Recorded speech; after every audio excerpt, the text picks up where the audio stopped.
जिस व्यक्ति को दुष्यंत ने पहचाना वह कि गोल्डन ऑर्डर का एक सदस्य था जिसका नाम सत्येंद्र था। वह बहुत ताकतवर था और भाले का इस्तेमाल करने में बहुत अच्छा था। बाहर निकलो। बिना किसी बकवास के दुष्यंत के हाथ में चांदी का बंदूक एक चांदी के ड्रैगन में बदल गया और उसने उसे गला घोंट दिया। दोनों भाले आपस में टकराए। भाले की नोक से चिंगारियां निकलीं और दुष्यंत और सत्येंद्र दोनों एक साथ 3 कदम पीछे हट गए।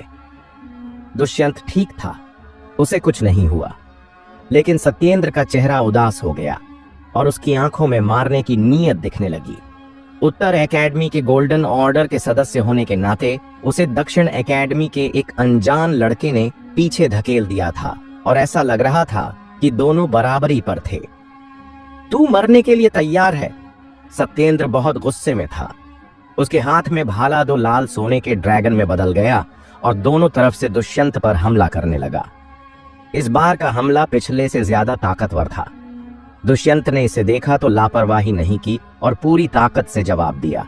उसने चांदी के भाले को घुमाया, भाले के सिर से एक को मारा और पूंछ से दूसरे को झटका दिया। धूम! दुष्यंत पीछे धकेल दिया गया, लेकिन वह खतरे में भी शांत रहा और बंदूक से हमला करता रहा, सत्येंद्र को मारने की कोशिश करता रहा। दोनों भाले लगातार लड़ते और उलझते रहे जैसे तैरते ड्रैगन। हालांकि दुष्यंत की ताकत कम नहीं थी, लेकिन सत्येंद्र उससे ज्यादा मजबूत था। आखिरकार वह उत्तर एकेडमी के गोल्डन ऑर्डर का सदस्य था और उसकी भाले की कला बेहतर थी। अब खत्म करने का वक्त है। सत्येंद्र ने अचानक अपने लाल सोने के भाले को हिलाया। रोर! लाल सोना भाला 3 लाल सोने के तैरते ड्रैगनों में बदल गया और दुष्यंत को मारने के लिए आगे बढ़ा। यह एक ताकतवर भाले की मार्शल स्किल थी जो वसंत स्तर की सबसे ऊंची कक्षा तक पहुंच गई थी। दुष्यंत की भाले की मार्शल स्किल सिर्फ वसंत स्तर की निचली कक्षा की थी और वह मार्शल आर्ट में थोड़ा कमजोर था। 3 लाल सोने के ड्रैगनों का सामना करते हुए वह सिर्फ अपने भाले से अपनी रक्षा कर सका। धमाका! 3 लाल सोने के ड्रैगनों की ताकत दुष्यंत से टकराई और उसके कंधों और जांघों में 3 छेद हो गए। भारी ताकत ने उसे मंच से नीचे गिरा दिया। क्या तू मेरे साथ मुकाबला करने के लायक है? सत्येंद्र ने ठंडे चेहरे से मंच से गिरे दुष्यंत को नीचे देखा। वह मयूर मार्शल हॉल में सिर्फ 1 महीने से है और तू 2 साल से है। तूने इतनी मेहनत करके उसे हराया। अगर वह भी 2 साल तक मयूर मार्शल हॉल में रहता तो वह तुझसे बहुत आगे निकल जाता। तो तुझे इतना घमंड किस बात का? एक ठंडी आवाज आई। यह स्नेहा थी जो बोल रही थी। तू मेरी बेइज्जती करने की हिम्मत करती है? ऊपर आ और मर! सत्येंद्र ने स्नेहा को गुस्से से घूरा। उसकी आंखें बहुत लाल हो गई थीं। उसने मन में योजना बना ली थी। अगर स्नेहा मंच पर आई तो वह उसे नहीं मारेगा, बल्कि उसे छेदों से भर देगा और उसका लबादा पूरी तरह फाड़ देगा ताकि सबके सामने उसकी बेइज्जती हो। स्नेहा की शक्ल हिली और उसकी खूबसूरत छवि मंच पर उतरी। उसकी हरकतें हल्की और प्रेरणादायक थीं, जिसने तुरंत कई लोगों का ध्यान खींचा। इतनी नाजुक फूल दक्षिण कोर्ट में गलती से आ गई। कितना अफसोस है। वह इतनी सुंदर थी। मरना शर्म की बात होगी। उत्तर कैंपस के सदस्यों ने अफसोस जताया। हालांकि उत्तर कैंपस में खूबसूरत लड़कियों की कमी नहीं थी, लेकिन स्नेहा जैसी ठंडी और शानदार सुंदरता बहुत कम देखने को मिलती थी। स्नेहा की उम्र ज्यादा नहीं थी, लेकिन वह पहले से ही आकर्षक थी। अगर वह बड़ी होती तो क्या वह सबको मोह नहीं लेती? सत्येंद्र, नीचे आ! उत्तर कोर्ट से अचानक एक आवाज आई। बोलने वाला उत्कर्ष था, जिसका एक हाथ टूट चुका था। तुम्हें मुझे नीचे बुलाने का हक किसने दिया? सत्येंद्र को अच्छा नहीं लगा। उत्कर्ष भी गोल्डन ऑर्डर का सदस्य था, लेकिन उसकी रैंकिंग उससे नीचे थी। मेरे भाई ने तुम्हें नीचे आने को कहा। क्या तुम्हें सुनाई नहीं दिया? उत्कर्ष ने गहरी आवाज में कहा। तुम्हारे भाई ने कहा तो मैं करूं? तुम्हारे भाई को भी? सत्येंद्र आगे बोलने वाला था कि अचानक उसे भीड़ में एक ठंडी और उदास नजर दिखी। उसका चेहरा तुरंत बदल गया और उसने मुंह बंद कर लिया, क्योंकि वह नजर किसी और की नहीं बल्कि देवांश की थी। देवांश जिजिन ऑर्डर के सदस्यों में से एक था। मयूर मार्शल हॉल में ब्रॉन्ज ऑर्डर और सिल्वर ऑर्डर में कुछ कमियां हो सकती थीं, लेकिन गोल्ड ऑर्डर और उससे ऊपर में कोई कमी नहीं थी, बल्कि असली ताकत थी। गोल्डन ऑर्डर के सदस्यों के लिए सख्त नियम था कि केवल वे सदस्य जो जन्मजात क्षेत्र में हों और 24 साल से कम उम्र के हों गोल्डन ऑर्डर के सदस्य बनने के लिए चुने जा सकते थे।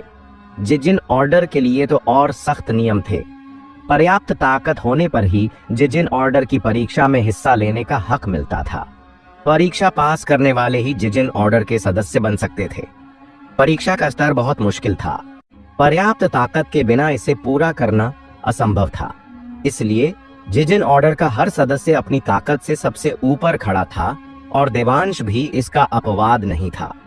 मयूर मार्शल हॉल में गोल्डन ऑर्डर के अच्छे परिवारों से आए सदस्य भी जिजिन ऑर्डर के सदस्यों को आसानी से नाराज करने की हिम्मत नहीं करते थे। तू भाग्यशाली है, लेकिन अगर तू मेरे हाथ में आई तो मैं तुझे पछतावा कराऊंगा कि तू यहां आई। सत्येंद्र ने स्नेहा को अनिच्छा से देखा और मंच से बाहर चला गया। सत्येंद्र बाहर गया, अब कौन आएगा? दर्शकों में लोग अनुमान लगाने लगे। मंच पर मौजूद उत्तर एकेडमी के शीर्ष सदस्यों को पहले से ही अंदाजा हो गया था। खासकर प्रतिज्ञा, पर्पल आर्डर की सदस्य और अन्य ने नीचे के कोने पर नजर डाल दी थी, क्योंकि वहां भीड़ के पीछे एक व्यक्ति खड़ा था जो हमेशा छाया में रहना पसंद करता था। इस बार एक काली छाया भीड़ के पीछे गायब हो गई और फिर मंच पर प्रकट हुई। अगले पल दर्शक उबल पड़े। उत्तर कैंपस के सदस्यों ने मंच पर खड़े उस युवक को अविश्वास से देखा, जिसके चेहरे पर ठंडी और बुरी मुस्कान थी, क्योंकि यह कोई साधारण इंसान नहीं था। यह वह कैसे हो सकता है? अपनी चोटों से उबर रहे वरुण और दुष्यंत के चेहरे बदल गए। उस युवक का चेहरा, जिस पर बुरी मुस्कान थी, कोई और नहीं बल्कि देवांश था, मयूर मार्शल हॉल के जिजिन ऑर्डर के सदस्यों में से एक। जिजिन ऑर्डर के सदस्य ने वास्तव में कदम उठाया। वरुण और दुष्यंत को तुरंत एहसास हुआ कि कुछ गलत था। जूनियर सिस्टर स्नेहा, तू उसका मुकाबला नहीं कर सकती, हार मान ले, वरुण ने दांत पीसते हुए कहा। हाँ, बस हार मान लो, दुष्यंत ने सहमति में सिर हिलाया। तुम हार मान सकते हो, लेकिन फिर तुम तीनों से ही हार जाओगे।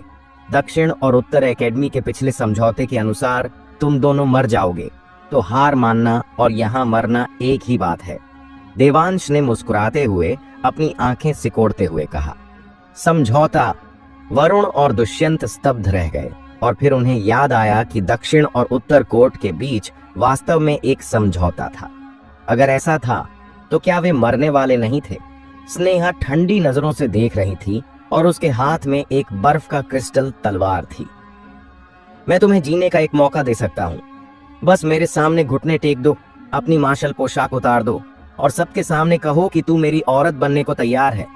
फिर मैं हॉल मास्टर से तुम्हें छोड़ने की मांग कर सकता हूँ। चिंता मत करो, मैं झूठ नहीं बोलूंगा। आखिरकार हमारे जिजिन ऑर्डर के सदस्यों को हर 10 साल में एक बार माफी देने का अधिकार होता है। देवांश, जो 3 फीट ऊंचाई पर लटक रहा था, ने स्नेहा को नीचे देखते हुए कहा। स्नेहा ने जवाब नहीं दिया, बल्कि सीधे हमला कर दिया। उसने बर्फ के क्रिस्टल तलवार को तेजी से चलाया, जो सबकी नजरों में एक सुंदर छाप की तरह दिखा, जैसे चांदनी। चांद गायब है। यह पहली बार था जब स्नेहा ने मून स्पिरिट स्वॉर्ड तकनीक का दूसरा कदम इस्तेमाल किया, और यह सबसे ताकतवर कदम भी था। इतना तेज, सब हैरान रह गए। उन्हें उम्मीद नहीं थी कि स्नेहा इतनी तेजी से तलवार चलाएगी, और इस कदम की ताकत इतनी जबरदस्त थी कि लोगों के दिल कांप गए। जब तक उन्हें होश आया, तलवार देवांश के दिल में घुस चुकी थी। स्नो डेमन, स्नेहा ने 6ठे दर्जे की मार्शल आत्मा को रिलीज किया। पहले सुस्त पड़ी आत्मा अब बहुत जीवंत हो गई थी। यह वास्तव में आकार ले चुकी थी और इसकी ताकत पहले से कहीं ज्यादा थी। स्नो डेमन मार्शल आत्मा के आशीर्वाद से बर्फ के क्रिस्टल तलवार की गति बहुत बढ़ गई। इस तलवार की ताकत को महसूस करते हुए देवांश ने अपनी मुस्कान दबाई और उसे हाथ से हटा दिया। डिंग! तलवार को हटा दिया गया। हैरान हुई स्नेहा रुकी नहीं, बल्कि हमला जारी रखा, क्योंकि मून गायब के 2 कदम थे। अभी उसने सिर्फ पहला कदम इस्तेमाल किया था, दूसरा कदम बाकी था। इस मुद्रा में स्नेहा का नाजुक शरीर चांदी की रोशनी से चमकने लगा, जैसे चांदनी नीचे गिर रही हो। यह बहुत खूबसूरत था, लेकिन इसमें बहुत ताकत भी थी। बर्फ का क्रिस्टल तलवार नीचे की ओर चली। देवांश जल्दी से हटा लेकिन फिर भी थोड़ा धीमा रहा और बर्फ की तलवार ने उसके चेहरे के बाईं ओर की त्वचा को खरोंच दिया। चोटिल, जिजिन ऑर्डर का सदस्य देवांश दक्षिण कैंपस की स्नेहा से चोटिल हो गया। न सिर्फ उत्तर कोट के लोग हैरान थे, बल्कि वरुण और दुष्यंत भी हैरान थे। उन्हें उम्मीद नहीं थी कि स्नेहा इतनी ताकतवर होगी। अगर उनकी जगह होती तो वे देवांश को चोट नहीं पहुंचा सकते थे। तू नीच औरत, तूने मुझे चोट पहुंचाने की हिम्मत की। देवांश बहुत गुस्से में था। उसने अचानक अपने हाथों को पंजों में बदला और स्नेहा पर बहुत तेज हमला किया। यह पंजा हवा को चीर रहा था और हमला बहुत ताकतवर था। स्नेहा, जिसने पहले ही पूरी ताकत से हमला कर दिया था, अब ताकत वापस नहीं ले सकती थी और बस पंजों को आते हुए देखती रही। खराब। सबके के चेहरे अचानक बदल गए। इस पंजे की ताकत बहुत डरावनी थी। अगर स्नेहा इसके चपेट में आ गई तो वह गंभीर रूप से घायल हो सकती थी या मौके पर ही मर सकती थी। अचानक एक युवक प्रकट हुआ और ऊंचाई से उल्का की तरह मंच पर आ गिरा। हवा का प्रवाह फट गया। युवक इतना ताकतवर और तेज था कि फटी हुई हवा से गर्मी निकलने लगी। इस टक्कर की ताकत को महसूस करते हुए देवांश ने स्नेहा को छोड़ दिया और अपना पंजा वापस लिया। फिर हवा से आने वाले काले मार्शल पोशाक वाले युवक को पकड़ लिया। धमाका, मुक्के और पंजे टकराए और ताकत के प्रभाव से पूरा उल्का मंच हिल गया। देवांश हिल गया और करीब 1 फीट पीछे खिसक गया। रुद्र, स्नेहा ने हैरानी से काले मार्शल पोशाक वाले युवक को देखा। नीचे अपनी चोटों को ठीक कर रहे वरुण और दुष्यंत भी हैरान थे, क्योंकि रुद्र भी जन्मजात क्षेत्र में पहुंच गया था और उसकी गति उनसे भी कम नहीं थी। आपको पता है, रुद्र के पास सिर्फ 30% ऊर्जा सागर है। देवांश का चेहरा विकृत और क्रूर हो गया। जिजिन ऑर्डर के सदस्य के रूप में उसे सबके सामने अचानक आए एक लड़के ने पीछे धकेल दिया। वह गुस्से में कैसे ना होता। अचानक काले मार्शल पोशाक वाला युवक उछला और उसने मुक्का मारा। धूम! मुक्के की ताकत बाहर निकली और हवा का प्रवाह गरज की तरह फटा, जिससे पता चला कि यह मुक्का कितना ताकतवर था। इस ताकतवर मुक्के का सामना करते हुए देवांश ने अपने पंजों से जवाब दिया। धमाका! मुक्का इतना मोटा और दबंग था कि देवांश का दायां हाथ सुन्न हो गया और वह भी कुछ दूरी तक पीछे हट गया। लेकिन इस पल में रुद्र ने उसका पीछा किया और फिर से मुक्का मारा। वही सहस्त्र मुक्का, लेकिन अब रुद्र का प्रदर्शन पूरी तरह अलग था। न सिर्फ ताकत बहुत बढ़ गई थी, बल्कि मुक्के की शक्ति भी बहुत जबरदस्त थी। देवांश फिर से पीछे हट गया। इस पल में उसका चेहरा राख की तरह हो गया। जिजिन ऑर्डर के सदस्य के रूप में उसे सबके सामने मुक्कों से पीछे धकेला जा रहा था। वह अपमानित हो चुका था। देवांश मार्शल आर्ट्स का इस्तेमाल करके अपनी इज्जत वापस लेना चाहता था, लेकिन रुद्र उससे तेज था। इससे पहले कि देवांश अपनी शुरुआती चाल शुरू करता, उसका मुक्का आ चुका था। मार्शल आर्ट्स का इस्तेमाल न कर पाने की वजह से देवांश सिर्फ बचाव करता रहा। मुक्का दर मुक्का देवांश इतना मारा गया कि वह सिर भी नहीं उठा सका। मुक्के के झटके से उसका खून उबलने लगा और उसके मुंह के कोनों से खून बहने लगा। देवांश की आंखें बहुत लाल हो गई थीं और गुस्सा उसके सीने में भर गया था। वह सामने वाले को मारना चाहता था, लेकिन दबा हुआ था और कुछ कर नहीं पा रहा था। क्या हो रहा है सीनियर ब्रदर, ये क्यों कुछ नहीं कर पा रहे? किसी ने हैरानी से पूछा। काले मार्शल पोशाक वाले युवक ने जो मार्शल आर्ट्स इस्तेमाल किए वे ऊंचे स्तर के नहीं हैं, इसलिए इसमें कोई शुरुआती चाल नहीं है। हर बार जब सीनियर ब्रदर ये मार्शल आर्ट्स शुरू करना चाहते हैं, वह रुक जाता है और अपनी ताकतवर मार्शल आर्ट्स दिखा नहीं पाते। किसी ने संकेत देखा। कम स्तर का मार्शल स्किल ऊंचे स्तर से ज्यादा ताकतवर है। ऐसा नहीं है। यह इस बात पर निर्भर करता है कि आपने मार्शल आर्ट्स को कितना अभ्यास किया है। अगर आप सामान्य छोटे स्तर पर हैं, तो इस स्तर तक पहुंचना मुश्किल है। आपको सबसे ऊंचे स्तर तक पहुंचना होगा। सबसे ऊंचा स्तर। कई लोग हैरान दिखे। हालांकि कम स्तर के मार्शल आर्ट्स को अभ्यास करना आसान है, लेकिन इसे बड़े स्तर तक ले जाना मुश्किल है और बड़े स्तर से आगे सबसे ऊंचे स्तर तक पहुंचना तो आसमान छूने जैसा है। वह हमारी सांची संप्रदाय की बुनियादी मार्शल कला सहस्त्र मुक्का का इस्तेमाल कर रहा है। एक सांची संप्रदाय के सदस्य ने अपनी आवाज खो दी। तुमने क्या कहा? बुनियादी मार्शल आर्ट्स सबसे ऊंचे स्तर पर। दर्शक हंगामा करने लगे और सदस्य अविश्वास से देखने लगे। बुनियादी मार्शल आर्ट्स को उन्होंने भी सीखा था। आखिरकार मार्शल आर्ट्स अभ्यास करने वाले बुनियादी मार्शल आर्ट्स से ही शुरू करते हैं। बुनियादी मार्शल आर्ट्स क्या है? वे मार्शल आर्ट्स हैं जो ऊपरी स्तर तक नहीं पहुंचते, और ये सिर्फ वे मार्शल आर्ट्स हैं जो सदस्यों ने बदलाव के दौरान अभ्यास किए थे। बाद में वे सभी वसंत स्तर से नीचे और उससे ऊपर के मार्शल आर्ट्स का अभ्यास करते हैं। बुनियादी मार्शल आर्ट्स को वे बहुत पहले भूल चुके थे। कोई वास्तव में बुनियादी मार्शल आर्ट्स को सबसे ऊंचे स्तर तक ले गया और दुश्मनों से लड़ने के लिए इस्तेमाल किया। अगर उन्होंने अपनी आंखों से न देखा होता तो मौजूद सदस्यों ने इस पर विश्वास नहीं किया होता। दर्शकों की आवाजें सुनकर देवांश इतना गुस्से में था कि उसे खून की उल्टी होने वाली थी। उसे लगा था कि रुद्र कोई खास मार्शल आर्ट्स इस्तेमाल कर रहा है, लेकिन उसे नहीं पता था कि यह बुनियादी मार्शल आर्ट्स था।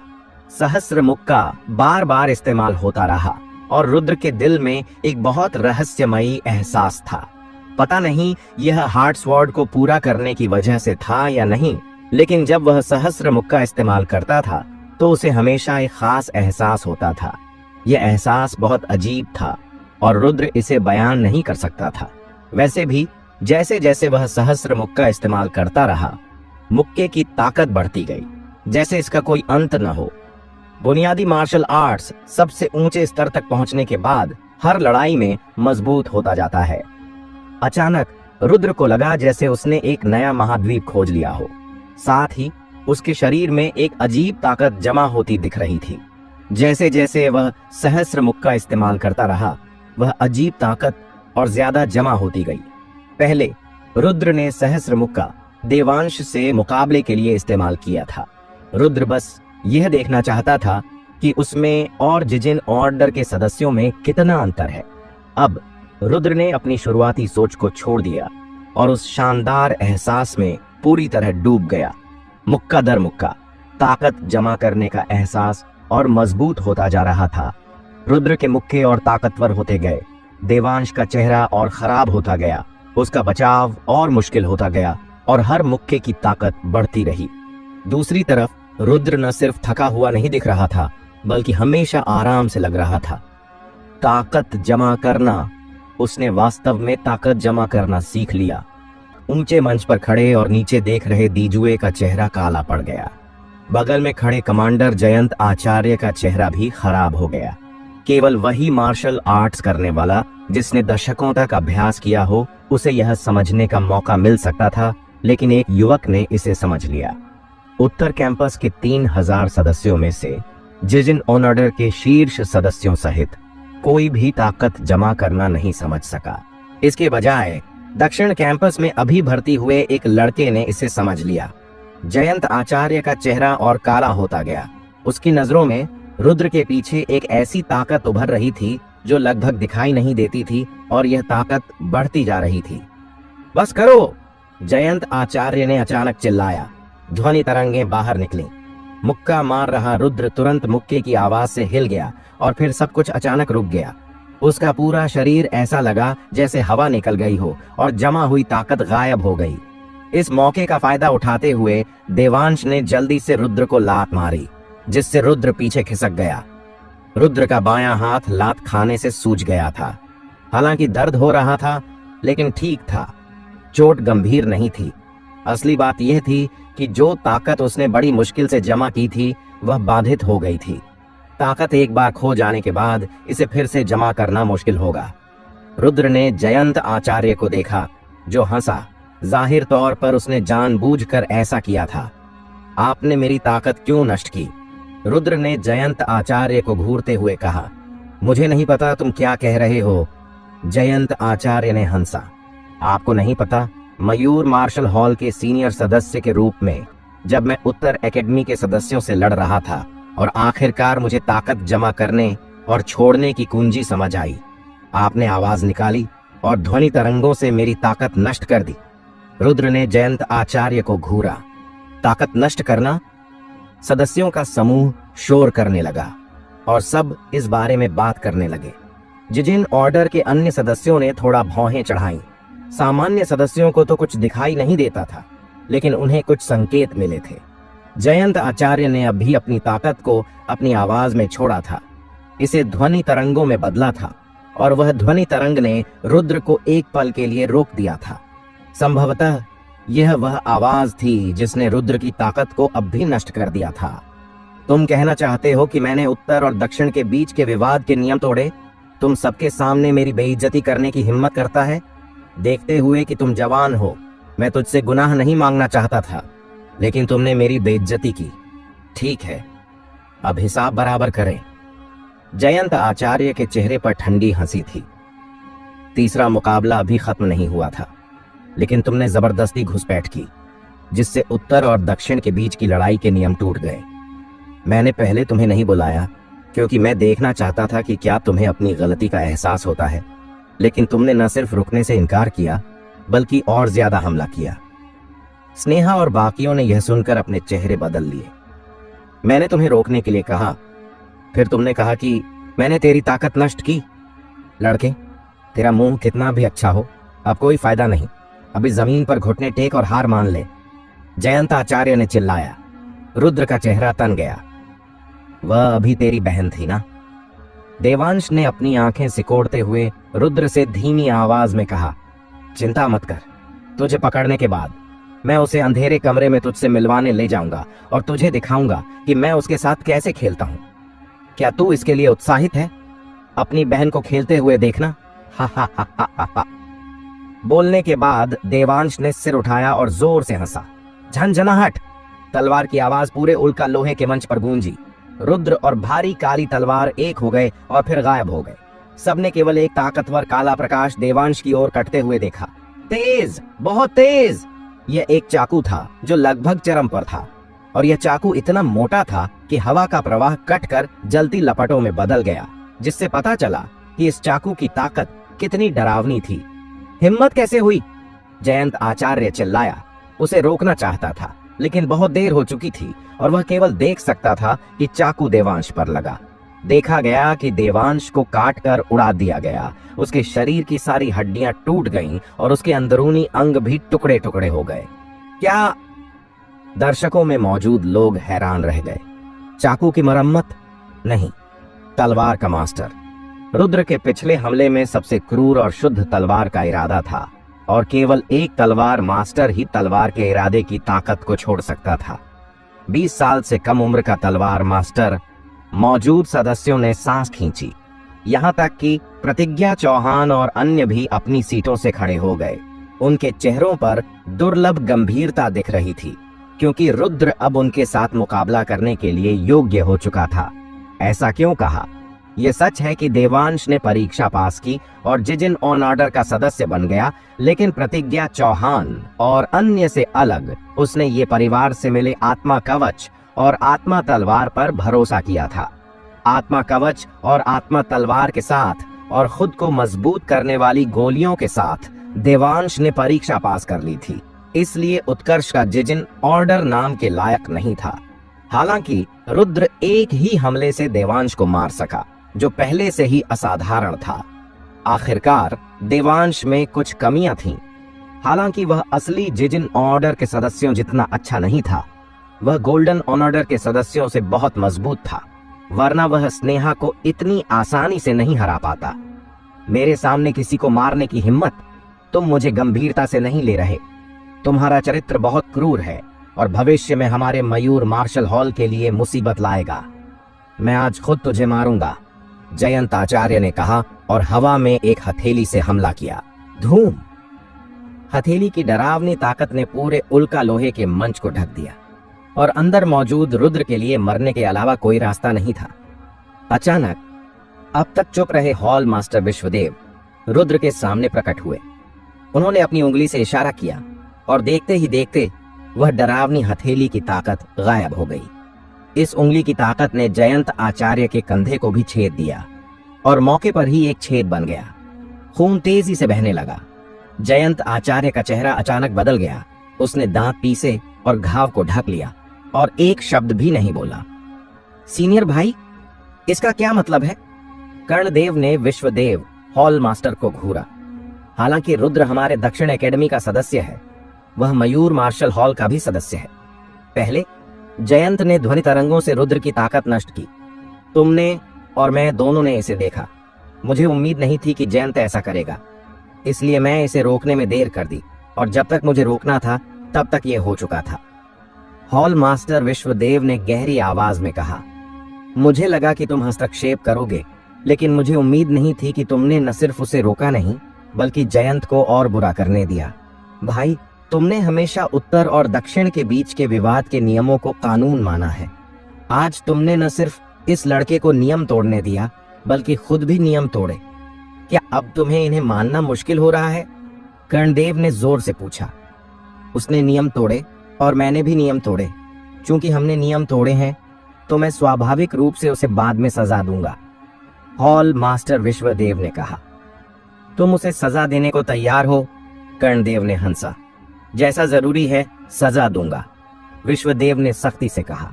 ठीक है, और अगर तुमने नियम तोड़े तो? कर्णदेव ने हॉल मास्टर विश्वदेव को देखा। मैंने नियम तोड़े तो स्वाभाविक रूप से अपनी बांह काट दूंगा, हॉल मास्टर विश्वदेव ने कहा, और अचानक अपने दाएं हाथ से अपनी बाईं बांह की ओर काटा, और देखते ही देखते पूरी बाईं बांह कट गई। हालांकि घाव से थोड़ा खून बहा, लेकिन हॉल मास्टर विश्वदेव ने अपनी ताकत से इसे रोक दिया। शुरू से अंत तक उसके चेहरे का भाव नहीं बदला और वह पहले जैसा ही रहा। स्नेहा और अन्य हैरान रह गए। रुद्र ने भी हॉल मास्टर विश्वदेव को हैरानी से देखा। सबने हॉल मास्टर विश्वदेव को पहले से अलग नजरों से देखा, खासकर मयूर मार्शल हॉल के सीनियर अधिकारियों ने, जिनके चेहरों पर सम्मान और जटिलता थी। कर्णदेव ने हॉल मास्टर विश्वदेव को गहराई से देखा और फिर कहा, इस मामले में पहले की बातों को अब भी के लिए छोड़ दें। क्या दोनों हॉलों के बीच का विवाद जारी रहेगा, या पहले तू अपने घाव को बांध ले? नहीं, जारी रखो, हॉल मास्टर विश्वदेव ने हाथ हिलाया, फिर क्रॉस लेग्ड बैठ गए। शुरू से अंत तक उन्होंने अपनी टूटी हुई बांह की ओर एक बार भी नहीं देखा। दोनों हॉलों के बीच की लड़ाई जारी है। प्रतिज्ञा, ऊपर आओ, कर्णदेव ने व्यक्तिगत रूप से आदेश दिया। हाँ, प्रतिज्ञा ने हवा में हल्के से कदम रखा। उसकी बाहें एक पंख की तरह थीं और उल्का मंच पर हल्के से उतरी। यह बहुत हल्का कदम लग रहा था, लेकिन वास्तव में बहुत भारी था। जिस पल उसके पैर जमीन पर पड़े, उल्का मंच पर उथले पैरों के निशान छूट गए। हल्के को भारी की तरह उठाना, उसकी शारीरिक मार्शल कला इस स्तर तक पहुंच गई है। हमारे उत्तर कैंपस के शीर्ष सदस्य से कम की उम्मीद नहीं। उत्तर कैंपस के सीनियर अधिकारियों ने हल्के से सिर हिलाया। उनकी नजरों से वे प्रतिज्ञा की क्षमताओं को देख सकते थे।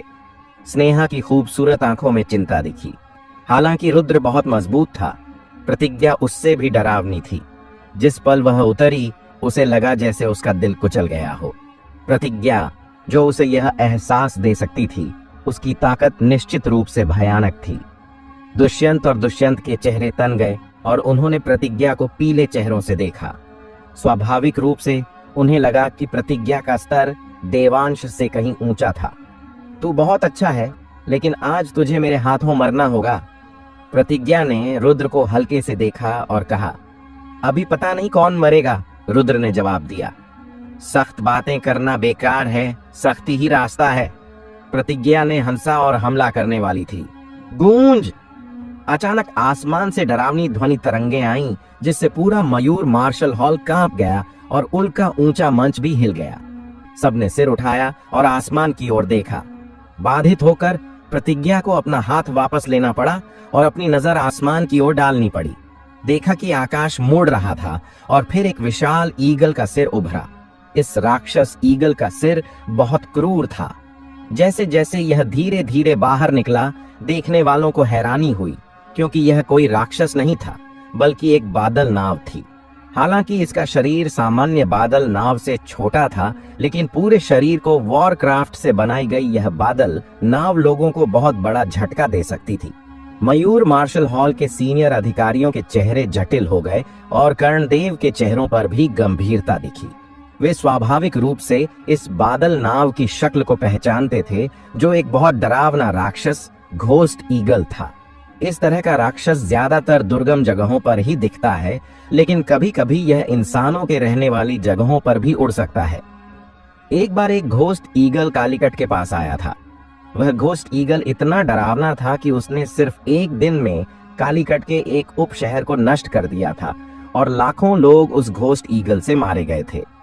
बाद में मयूर मार्शल हॉल के सभी सदस्यों ने उस घोस्ट ईगल को मारने के लिए हमला किया, जिसमें कुछ बूढ़े लोग भी शामिल थे, लेकिन वे घोस्ट ईगल को मार नहीं सके। आखिरकार वे इसे गंभीर रूप से घायल होने के साथ भागते हुए देखते रह गए। किसी ने वास्तव में एक घोस्ट ईगल से बादल नाव बनाई। आपको पता है कि कुछ वॉरक्राफ्ट से बनी बादल नाव में वॉरक्राफ्ट की कुछ क्षमताएं होती हैं।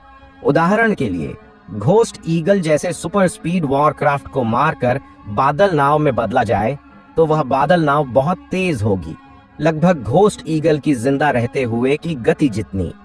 बस इतना है कि घोस्ट ईगल को मारना बहुत मुश्किल है। उस समय मयूर मार्शल हॉल के सभी सदस्यों ने हमला किया और उसे मारने की कोशिश की, लेकिन वे घोस्ट ईगल को मार नहीं सके। जो ताकत घोस्ट ईगल को मारकर उसे बादल नाव में बदल सकती है, वह निश्चित रूप से मयूर मार्शल हॉल से कम नहीं होगी।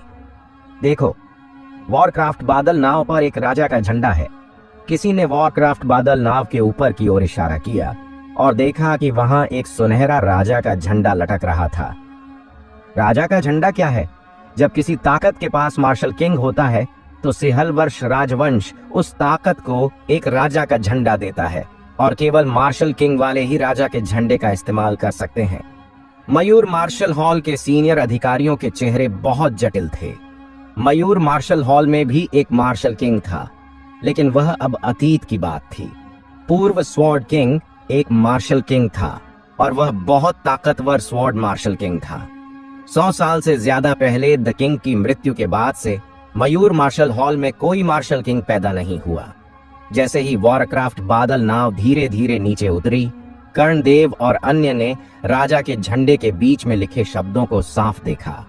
यह शक्ति शब्द था जो उस मार्शल किंग के उपनाम को दर्शाता था जिसने राजा का झंडा हासिल किया था।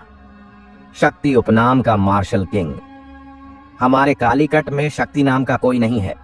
मयूर मार्शल हॉल के सीनियर अधिकारियों ने भौहें चढ़ाईं। कालीकट में शक्ति उपनाम नहीं है, लेकिन जांगल देश में है। कुछ समय पहले मुझे जांगल देश से खबर मिली थी कि शक्ति परिवार का पूर्वज राजा बनने वाला था। मुझे लगा कि यह अफवाह है, लेकिन यह सच निकला। जयंत ने गहरी आवाज में कहा। उसने पहले ही गोली ले ली थी और उसका घाव धीरे धीरे ठीक हो रहा था। शक्ति परिवार का पूर्वज राजा बन गया। मयूर मार्शल हॉल के सीनियर अधिकारियों के चेहरे बहुत जटिल थे, खासकर हॉल मास्टर कर्णदेव का चेहरा, जो बहुत अच्छा नहीं लग रहा था। वह और शक्ति परिवार का पूर्वज एक ही पीढ़ी के थे। शक्ति परिवार का पूर्वज राजा बन गया, लेकिन वह अभी तक राजा नहीं बना। जांगल देश की शक्ति परिवार हमारे मयूर मार्शल हॉल में क्या कर रही है? मयूर मार्शल हॉल के एक सीनियर अधिकारी ने भौहें चढ़ाते हुए कहा। कालीकट और जांगल देश बहुत दूर हैं। हालांकि मयूर मार्शल हॉल और शक्ति परिवार के बीच कुछ रिश्ता है, लेकिन वह गहरा नहीं है। आखिरकार वे एक ही मुख्य शहर में नहीं हैं और आपस में कम बातचीत करते हैं। अभी पता नहीं, जब शक्ति परिवार बाहर आएंगे तब पता चलेगा। मयूर मार्शल हॉल के सीनियर अधिकारी आसमान की ओर देखते हुए चुपचाप इंतजार करने लगे। इस समय वॉरक्राफ्ट बादल नाव के ऊपर कुछ लोग दिखाई दिए। सबसे आगे एक युवक था जिसने काले सोने के पंखों वाला लबादा पहना था। इस आदमी की भौहें तलवार की तरह और आंखें सितारों की तरह थीं और वह बहुत सुंदर दिखता था। पहली नजर में ही वह खास लगता था। मैं अर्पण हूँ, शक्ति परिवार का सीधा वंशज और अंधारिक मार्शल हॉल का आकाशीय सदस्य हूँ। काले सोने के पंखों वाले लबादे में युवक ने जोर से कहा। मैं हॉल मास्टर कर्णदेव 3 दूतों और सभी सदस्यों से मिला हूँ। आकाशीय सदस्य, प्रतिज्ञा और बाकी लोग तुरंत प्रभावित हुए। अंधारिक मार्शल हॉल जांगल देश का मार्शल हॉल है। कालीकट के मयूर मार्शल हॉल की तरह यह सिहलवर्ष राजवंश के लिए बेहतरीन प्रतिभाओं को तैयार करने के लिए बनाया गया था। अंधारिक मार्शल हॉल की अपनी व्यवस्था है। आकाशीय सदस्य मयूर मार्शल हॉल के जिजिन ऑर्डर के सदस्यों की तरह हैं, लेकिन आकाशीय सदस्य बनना जिजिन ऑर्डर के सदस्य बनने से कहीं ज्यादा मुश्किल है। पूरे अंधारिक मार्शल हॉल में सिर्फ 6 आकाशीय सदस्य हैं। मयूर मार्शल हॉल में जिजिन ऑर्डर के कुल 24 सदस्य हैं। अंधारिक मार्शल हॉल का आकाशीय सदस्य बनने में सक्षम होने के कारण अर्पण मयूर मार्शल हॉल के जिजिन ऑर्डर के सदस्यों में भी शीर्ष व्यक्तियों में से एक है। भतीजे अर्पण दूर से आए हैं तो मैं स्वागत करता हूँ। मैं भतीजे अर्पण को नीचे आने और सबके साथ बैठने के लिए आमंत्रित करता हूँ। कर्णदेव ने जल्दी से मुस्कुराते हुए कहा, बैठने की जरूरत नहीं है।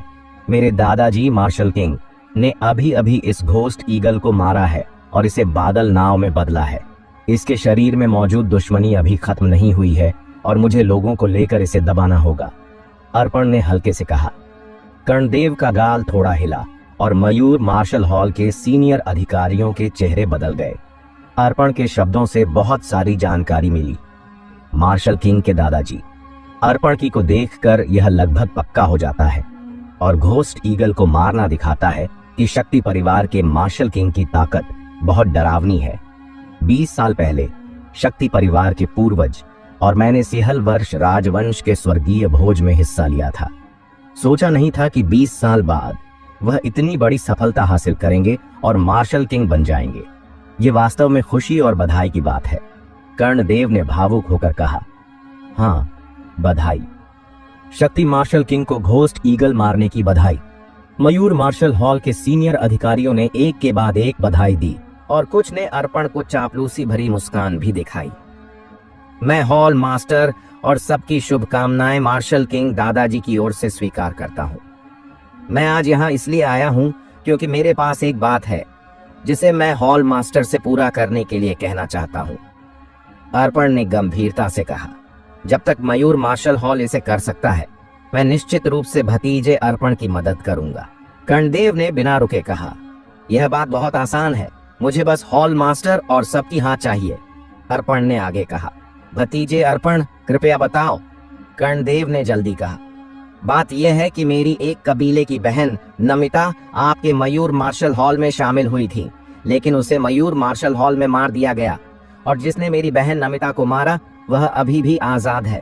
मैं चाहता हूं कि मयूर मार्शल हॉल मेरे शक्ति परिवार को न्याय दे और मुझे उस व्यक्ति को जिसने मेरी बहन नमिता को मारा शक्ति परिवार में ले जाने दे ताकि उसे परिवार के बड़ों के सामने मुकदमे और सजा के लिए सौंप सकूं, अर्पण ने धीरे धीरे कहा। नमिता मर गई? कई लोग हैरान दिखे, खासकर सिल्वर ऑर्डर के सदस्य। वे नमिता को स्वाभाविक रूप से जानते थे और कई लोग नमिता से नफरत और डरते थे क्योंकि वह अपने मजबूत बैकग्राउंड की वजह से दूसरों को परेशान करती थी। वरुण और दुष्यंत के चेहरे अचानक बदल गए। वे इस बारे में स्वाभाविक रूप से जानते थे क्योंकि वे भी इसमें शामिल थे। स्नेहा का चेहरा ठंडा था और वह भी यह जानती थी।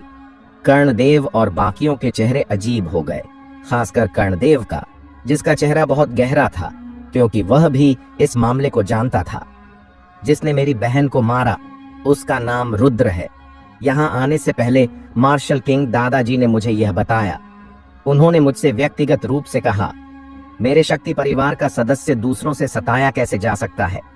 चूंकि उसे किसी ने मारा तो हत्यारे को शक्ति परिवार में लाना होगा और शक्ति परिवार उससे निपटेगी, अर्पण ने कहा। कर्णदेव और बाकियों के चेहरे अचानक बदल गए। अगर अर्पण ने खुद यह कहा होता तो ठीक था, लेकिन अगर लव मार्शल किंग ने खुद यह कहा तो यह कोई छोटी बात नहीं थी। हॉल मास्टर, रुद्र ने बहुत बड़ी गलती की है। चूंकि गलती उसने की तो उसे खुद ही सहना चाहिए, जयंत आचार्य दूत ने कहा। मैं सुझाव देता हूं कि रुद्र को शक्ति परिवार के हवाले कर दिया जाए। शक्ति परिवार उससे निपटेगा।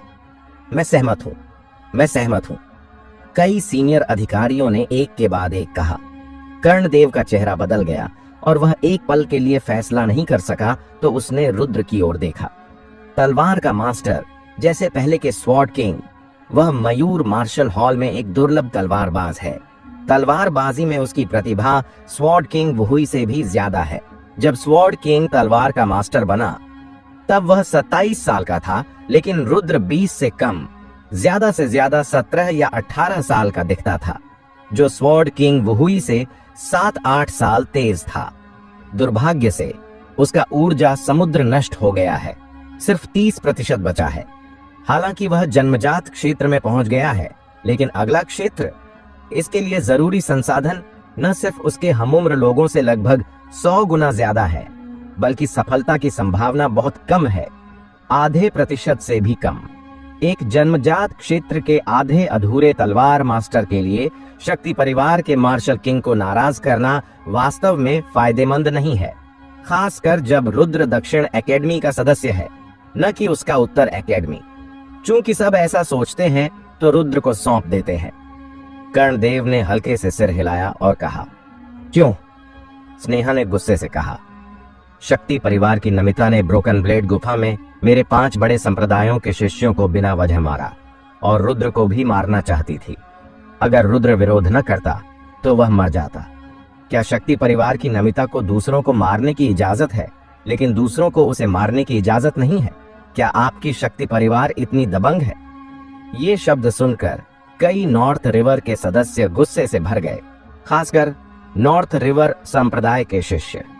उन्हें नमिता के लोगों ने घेर कर मारा था। अगर दुष्यंत उन्हें ब्रोकन ब्लेड गुफा से बाहर ना ले जाता तो वे बहुत पहले मर चुके होते। यह बहुत अच्छी बात है। अर्पण कुर्सी से खड़ा हुआ और ताली बजाई। हालांकि चाहे यह कितना भी अच्छा हो, पूर्व के 5 बड़े संप्रदायों के शिष्य दूसरों से कमजोर थे, तो वे मर गए तो मर गए। तुमने कहा कि मेरी शक्ति फैमिली दबंग है, यह गलत नहीं है। मेरे शक्ति परिवार के लोग दूसरों को मार सकते हैं, लेकिन दूसरों को मेरे शक्ति परिवार के लोगों को मारने की इजाजत नहीं है। जो भी मेरे शक्ति परिवार के सदस्य को छुएगा उसे भारी कीमत चुकानी पड़ेगी। शक्ति फैमिली इतनी दबंग है क्या इसलिए नहीं कि उनके पास मार्शल किंग है? नॉर्थ रिवर संप्रदाय का एक शिष्य नाराज होकर अर्पण की ओर इशारा करके बोला। इस समय अर्पण अचानक ऊंचाई से नीचे गिरा, तेजी से जैसे उल्का। जब वह 10 फीट ऊंचाई पर पहुंचा, उसने उंगली से इशारा किया। एक ताकतवर ऊर्जा ने तुरंत नॉर्थ रिवर संप्रदाय के शिष्य की भौहों को छेद दिया। 10 फीट दूर से गुस्से से मारना। प्रतिज्ञा और बाकियों के चेहरे अचानक बदल गए, यहां तक कि वे ऐसा नहीं कर सकते थे। अर्पण की ताकत उनकी उम्मीद से कहीं ज्यादा थी। कर्णदेव और बाकियों के चेहरे तन गए। अर्पण की ताकत शायद केवल मयूर मार्शल हॉल के शीर्ष व्यक्ति ही उसका मुकाबला कर सकता था। सुना है कि अर्पण अंधारिक मार्शल हॉल के आकाशीय सदस्यों में 6ठे स्थान पर है। जयंत आचार्य ने गहरी आवाज में कहा, अगर 6ठा इतना मजबूत है तो पहले 5 और भी मजबूत नहीं होंगे। मयूर मार्शल हॉल के सीनियर अधिकारियों के चेहरे अचानक बदल गए। यह सामान्य है। अंधारिक मार्शल हॉल हमारे सिहलवर्ष राजवंश के 8 बड़े मार्शल हॉल में 3रे स्थान पर है। आकाशीय सदस्य हजारों चयनों के बाद चुने जाते हैं, तो स्वाभाविक रूप से वे अच्छे होंगे, जयंत आचार्य ने कहा। अभी इसके बारे में बात न करें। रुद्र, तुमने बहुत बड़ी गलती की है। तुरंत घुटने टेक और सिर झुका। जयंत आचार्य ने रुद्र को देखकर डांटा। रुद्र बिल्कुल सही है, स्नेहा ने चिंता से कहा। कितनी हिम्मत! तुरंत चुप हो जा, वरना मैं तेरा मुंह थप्पड़ मार दूंगा। जयंत आचार्य ने स्नेहा को घूरा, जो पहले दक्षिण कोट के मास्टर विश्वदेव से डरता था। लेकिन विश्वदेव के हाथ टूटने के बाद जयंत आचार्य अब उससे नहीं डरता था। दक्षिण कैंपस का मास्टर होने से क्या, एक टूटे हाथ के साथ ताकत का 7वां हिस्सा भी हासिल करना अच्छा है। अब जब शक्ति परिवार के लोग यहाँ हैं, क्या तुम अभी भी ताकतवर लो मार्शल किंग को नाराज करने की हिम्मत करोगे? स्नेहा की आंखों में आंसू थे और वह कुछ और कहना चाहती थी, लेकिन रुद्र ने उसे रोक दिया और इशारा किया कि वह दोबारा न बोले। फिर उसने एक कदम आगे बढ़ाया और जयंत आचार्य को दूर से देखा। तुमने कहा कि मैंने बहुत बड़ी गलती की। मेरा अपराध क्या है? क्या तुम्हें अभी अपराध समझ नहीं आया? तुमने निजी तौर पर पर्पल ऑर्डर की सदस्य नमिता को मारा और अन्य पर्पल ऑर्डर के सदस्यों को मारा और घायल किया। तुमने बड़ा अपराध किया है। साथ ही तुम अपने बड़ों का सम्मान नहीं करते और हमें कुछ नहीं समझते। इसके अलावा तुम क्रूर और दुश्मनी से भरे हो। मार्शल हॉल के सदस्य देवांश को तुमने बेरहमी से मारा। इतने सारे अपराधों के साथ तुम हिम्मत करते हो पूछने कि अपराध क्या है?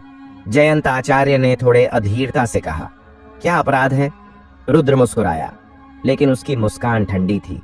तुम सही कहते हो, मैं वास्तव में दोषी हूं। मेरा अपराध यह है कि मेरा जन्म नीच परिवार में हुआ और मेरे पास कोई बड़ी ताकत का समर्थन नहीं है। मेरा अपराध यह है कि जब नमिता ने हमला किया तो मुझे जवाब नहीं देना चाहिए था। मुझे मारने देना चाहिए था। मेरा अपराध यह है कि मुझे अपनी बहन स्नेहा को नहीं बचाना चाहिए था और उसे देवांश के हाथों मरने देना चाहिए था।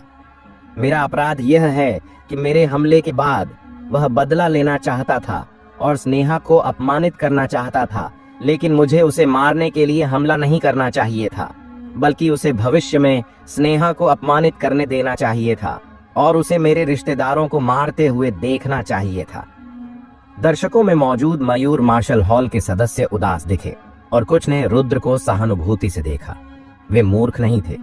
वे कैसे नहीं देख सकते थे कि रुद्र को मयूर मार्शल हॉल ने इसलिए छोड़ दिया क्योंकि उसके पास कोई बैकग्राउंड ताकत नहीं थी। रुद्र, तुम! जयंत आचार्य ने रुद्र को घूरा। क्या मैं हिम्मत कर रहा हूं? मयूर मार्शल हॉल के दक्षिण ब्रांच के सदस्य के रूप में तुम एक बाहरी व्यक्ति की धमकी की वजह से मुझे छोड़ने जा रहे हो और मेरी जान जोखिम में डालकर दूसरों को खुश करने जा रहे हो। रुद्र की मुस्कान और चमकीली और ठंडी हो गई। मयूर मार्शल हॉल कभी कालीकट की सबसे बड़ी ताकत थी। कई पूर्वजों ने अपनी पूरी जिंदगी लगाकर मयूर मार्शल हॉल की शान बनाई, लेकिन तुमने मयूर मार्शल हॉल की हजारों साल की शान को बर्बाद कर दिया। मार्शल आर्ट्स करने वालों के रूप में तुम में हिम्मत नहीं है, वरना शक्ति परिवार के पास एक मार्शल किंग होने की वजह से तुम इतने दबे हुए नहीं होते कि सिर भी ना उठा सको। तू मरना चाहता है। जयंत आचार्य और बाकी लोग गुस्से में थे और रुद्र को मारने वाले थे। देखकर कि जयंत आचार्य और बाकी लोग हमला करने वाले थे, रुद्र डरा नहीं, बल्कि उसने अपनी नजर अर्पण की ओर मोड़ दी। क्या तुम मुझसे एक चाकू लेने की हिम्मत करते हो? क्या? मौजूद सभी लोग हैरान रह गए। रुद्र अर्पण को चुनौती देना चाहता है? प्रतिज्ञा और बाकी लोग तुरंत प्रभावित हुए। सबने अभी अर्पण का हमला देखा था। उस उंगली की ताकत इतनी जबरदस्त थी कि प्रतिज्ञा और बाकी लोग भी इसका विरोध नहीं कर सकते थे।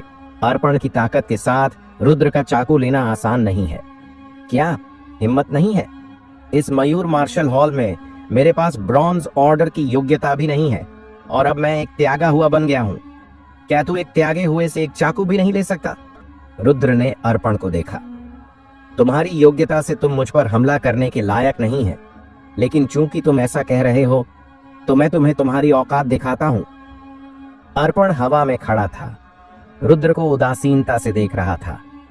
उसकी आंखों में गर्व था।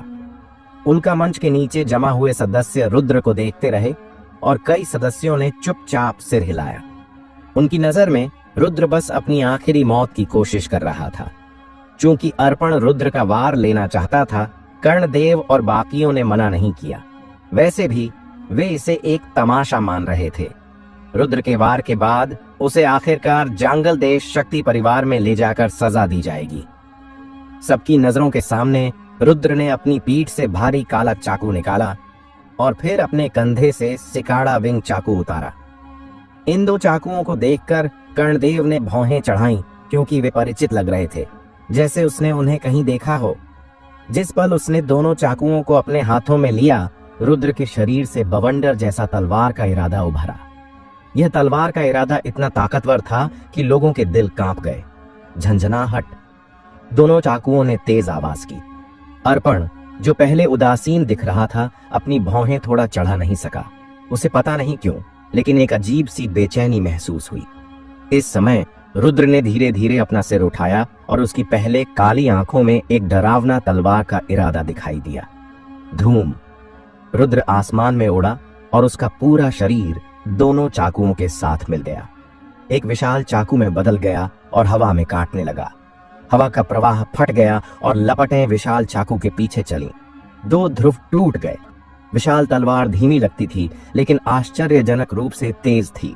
सबकी नजरों में विशाल तलवार एक अलग तरीके से विकृत थी और डरावना तलवार का इरादा खालीपन को भेद रहा था।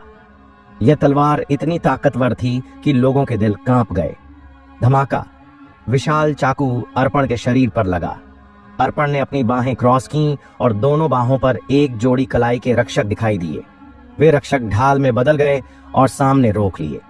हालांकि उसने विशाल तलवार को रोक लिया, अर्पण पीछे कट गया और लगभग आसमान से गिर गया। वह करीब 10 फीट पीछे खिसकने के बाद रुका। अर्पण के गाल थोड़े हिले, उसका चेहरा बहुत खराब था और उसे वास्तव में पीछे काट दिया गया था। दर्शक अचानक शांत हो गए और मयूर मार्शल हॉल के सदस्य चुप थे। उनके चेहरों पर सुस्त भाव थे। यहाँ तक कि स्नेहा, दुष्यंत और बाकी लोग भी हैरान थे। अभी का वह तलवार का वार इतना दबंग था कि अर्पण जैसा व्यक्ति भी पीछे कट गया। वहां देखो, एक सदस्य ने अचानक उल्का मंच की ओर इशारा किया। अचानक कई नजरें उल्का मंच की ओर मुड़ी और उन्होंने देखा कि जहां रुद्र पहले खड़ा था वहां 7 फीट लंबा चाकू का निशान था। यह चाकू का निशान 3 इंच गहरा था और उल्का मंच पर छूटे सभी निशानों में सबसे लंबा और गहरा था। प्रतिज्ञा और बाकियों के चेहरे तन गए। जिन ऑर्डर के सदस्यों के रूप में वे स्वाभाविक रूप से देख सकते थे कि रुद्र की तलवार कितनी डरावनी थी। अगर उन्हें इसे रोकना होता तो वे इस तलवार को बिल्कुल नहीं रोक पाते। अर्पण के लिए अगर उसके हाथों पर खास कलाई के रक्षक न होते तो शायद वह रुद्र के चाकू से घायल हो जाता। कर्णदेव का चेहरा बदल गया। उसने कभी नहीं सोचा था कि रुद्र में इतनी मजबूत ताकत होगी। अभी का वह तलवार, उसे याद आया कि यह स्वॉर्ड किंग वुहुई द्वारा बनाई गई बाइपोलर तलवार थी। दूसरी चाल बाइपोलर ब्रेक थी और यह डचेंग स्तर की 2 ध्रुव थी। रुद्र को ब्रोकन ब्लेड गुफा में गए कितना समय हुआ था?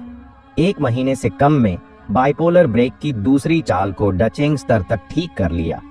यहाँ तक कि स्वॉर्ड किंग, जिसने पहले द्विध्रुवीय तलवार बनाई थी, इतने कम समय में शुआन स्तर की ऊंची मार्शल कला को यात्रिक स्तर तक नहीं ले जा सका था। इस रुद्र की तलवार मार्शल कला की समझ पहले के स्वॉर्ड किंग से कहीं ज्यादा डरावनी है। अचानक कर्णदेव के दिल में पछतावा हुआ। अगर उसे पता होता कि रुद्र में ऐसी क्षमता है तो उसे रुद्र को नहीं छोड़ना चाहिए था, लेकिन बातें कह दी गई थीं और अब पछताने से कोई फायदा नहीं था। हॉल मास्टर, हालांकि यह लड़का तलवारबाज है और उसकी समझ बहुत ऊंची है, लेकिन यह मत भूलो कि वह आधा अधूरा तलवारबाज है। उसके पास सिर्फ 30% ऊर्जा समुद्र है। इस 30% ऊर्जा समुद्र के साथ अगले क्षेत्र में पहुंचने की कीमत 100 गुना से ज्यादा है और सफलता की संभावना सिर्फ आधा प्रतिशत है। जयंत आचार्य, जो कर्णदेव के विचारों को देख सकता था, ने जल्दी से समझाया। इन शब्दों को सुनकर कर्णदेव थोड़ा सोचने लगा। हॉल मास्टर, अगर वह भविष्य में वास्तव में ऊंचे स्तर पर पहुंचने की उम्मीद रखता है तो क्या इस लड़के को हमसे पहले ही नफरत हो गई है? अगर हम उसे बचाते हैं तो वह भविष्य में बड़ा होगा। यह याद रखकर वह हमसे बदला ले सकता है। जयंत आचार्य ने आगे कहा, हमारा मयूर मार्शल हॉल कालीकट का इकलौता मार्शल हॉल है। हर साल ढेर सारे बेहतरीन युवा मार्शल यहाँ आते हैं, जिनमें कई जीनियस स्तर के मार्शल भी शामिल हैं। क्या हमारे मयूर मार्शल हॉल में जीनियस की कमी है? नहीं है, तो उसके एक कम या ज्यादा होने से कोई फर्क नहीं पड़ता। अगर उसके कारण शक्ति परिवार नाराज हो गई तो यह हमारे मयूर मार्शल हॉल के लिए बहुत नुकसानदायक होगा। आपको पता है कि शक्ति मार्शल किंग ने अभी ब्रेक थ्रू किया और घोस्ट ईगल को मारा। वह भविष्य में और आगे जा सकता है। अगर वह भविष्य में हमारे मयूर मार्शल हॉल से बदला लेगा। जयंत आचार्य ने यह कहकर रुक गया, क्योंकि उसे विश्वास था कि कर्णदेव सही फैसला लेगा। कर्णदेव का चेहरा उदास हो गया। जयंत आचार्य ने जो कहा वह वास्तव में बहुत सही था। रुद्र जैसे लड़के के लिए शक्ति परिवार को नाराज करना काफी गैर तर्क संगत कदम था। रुद्र अब भी कितना भी मजबूत हो, उसका कोई भविष्य नहीं है। रुद्र तुरंत घुटने टेक और सिर झुका। कर्णदेव ने चिल्लाया। इस समय दक्षिण कोट के मास्टर विश्वदेव रुद्र के सामने खड़े हो गए। विश्वदेव, क्या तू वास्तव में उसे बचाना चाहता है? कर्णदेव ने अपनी पहले की सीनियर भाई की संबोधन बदल दी और सीधे नाम से पुकारा। रुद्र हमारे दक्षिण कोट का सदस्य है। चूंकि वह हमारे दक्षिण कोट में आया है, दक्षिण कोट के मास्टर के रूप में मैं स्वाभाविक रूप से उसकी रक्षा करूंगा। रुद्र के निर्दोष होने की बात न भी करें, अगर वह वास्तव में दोषी है तो भी उसे सजा देने वाला मैं होना चाहिए। यह तुम्हारी बारी कब हुई? हॉल मास्टर विश्वदेव ने जोर से कहा। विश्वदेव, दक्षिण कोट के मास्टर के रूप में तूने अपने शिष्यों के पापों को छुपाकर बड़ी गलती की है। कर्णदेव ने ठंडे स्वर में कहा, मैंने जो किया वह गलत नहीं था और मेरा विवेक साफ है। ये कहने के बाद हॉल मास्टर विश्वदेव ने अचानक रुद्र और बाकियों पर अपनी हथेली से प्रहार किया और एक तेज हवा का प्रवाह रुद्र और बाकियों को उठा ले गया। अचानक रुद्र और बाकी लोग 100 फीट दूर धकेल दिए गए। भागो, पीछे मत देखो, हॉल मास्टर विश्वदेव की आवाज आई। धूम! आसमान की लहर बह गई और विश्वदेव के शरीर से तेज ताकत उभरी जो एक हिंसक तूफान की तरह चारों ओर फैल गई। कर्णदेव और बाकियों ने एक के बाद एक उस ताकत को बेअसर करने के लिए हमला किया। रुद्र ने विश्वदेव को गहराई से देखा, फिर स्नेहा को उठाया और भाग गया। दुष्यंत और वरुण ने हंगामे का फायदा उठाकर 2 अलग अलग दिशाओं में भाग लिया। वे रुद्र के साथ नहीं गए क्योंकि उन्हें पता था कि अगर वे साथ रहते तो घेर लिए जाने पर कोई नहीं बच पाता। अलग अलग भागने से पीछा करने वाले भी बंट जाते तो सब पर दबाव कम होता। रुद्र द्वारा खींचे जाने पर स्नेहा पहले तो कुछ समझ नहीं पाई। जब उसे होश आया तो वह सहज रूप से छूटना चाहती थी, लेकिन रुद्र का हाथ बहुत कसकर पकड़ा था, जैसे उसे खोने का डर हो। रुद्र के पहले के शब्दों को सोचकर स्नेहा का दिल छू गया और आखिरकार उसने रुद्र को उसे खींचने दिया। मुझे देखते हैं कि तू कहां भागता है। शक्ति परिवार का एक एक आंख वाला बूढ़ा आदमी लोगों को लेकर रुद्र का पीछा करने लगा और उसके हाथ में पकड़ा हुआ लोहे का डंडा सीधे रुद्र की ओर झाड़ दिया। रुद्र ने जल्दी से रुककर भारी काले चाकू से काटा। सोने और लोहे की टकराहट की आवाज के साथ रुद्र हिल गया और पीछे खिसक गया। उसके मुंह के कोने से खून की एक धारा बह गई। एक आंख वाले बूढ़े की खेती जन्मजात क्षेत्र से ऊपर थी। तुम पहले जय, रुद्र ने स्नेहा से चिल्लाकर कहा। मैं। स्नेहा ने एक पल के लिए हिचकिचाहट की, फिर अपने चांदी के दांत काटे और तेजी से भाग गई। उसे भी पता था कि अगर वह यहां रुकती तो यह रुद्र को नुकसान पहुंचाएगा। अगर वह पहले भागती है तो वह रुद्र का कुछ दबाव बांट सकती है। आखिरकार कुछ लोग उसका पीछा करेंगे। शक्ति परिवार ने मार्शल खेती करने वालों का एक समूह रुद्र का पीछा करने के लिए अलग किया। सिर्फ एक आंख वाला बूढ़ा रुद्र से निपटने के लिए रह गया। लड़के, क्या तू सचमुच सोचता है कि तू भाग सकता है? जल्दी से मेरे सामने पकड़ा जा। एक आंख वाले बूढ़े की बची हुई आंख थोड़ी सिकुड़ गई। उसकी नजर में रुद्र पहले से ही उसके हाथों का शिकार था और वह जैसा चाहे खेल सकता था। रुद्र ने कुछ नहीं कहा और एक आंख वाले बूढ़े पर तलवार से काटा। शैतान नृत्य रुद्र के तलवार के हमले को देखकर एक आंख वाला बूढ़ा हंसा। हालांकि रुद्र एक तलवारबाज था और इस तलवार में ताकतवर तलवार का इरादा था, तो क्या दोनों लोगों की खेती के क्षेत्र में बहुत अंतर था? कल्टीवेशन में पूर्ण अंतर के सामने भले ही तू तलवार मास्टर हो, यह व्यर्थ होगा। एक आंख वाले बूढ़े ने लोहे के डंडे को उठाकर रोका, लेकिन इस पल में रुद्र अचानक गायब हो गया। क्या? एक आंख वाला बूढ़ा हैरान रह गया। एक विशाल तलवार उभरी, लेकिन यह पहले देखी गई से अलग थी। यह 2 रंगों से बनी थी, एक तरफ गहरा जैसे गड्ढा और दूसरी तरफ सफेद जैसे बर्फ, जैसे जीवन और मृत्यु के बीच की यिन और यांग रेखा। 2 ध्रुव का विनाश। यह स्वॉर्ड किंग की जिंदगी भर की सबसे मजबूत मार्शल स्किल थी। धरती स्तर की निचली मार्शल स्किल।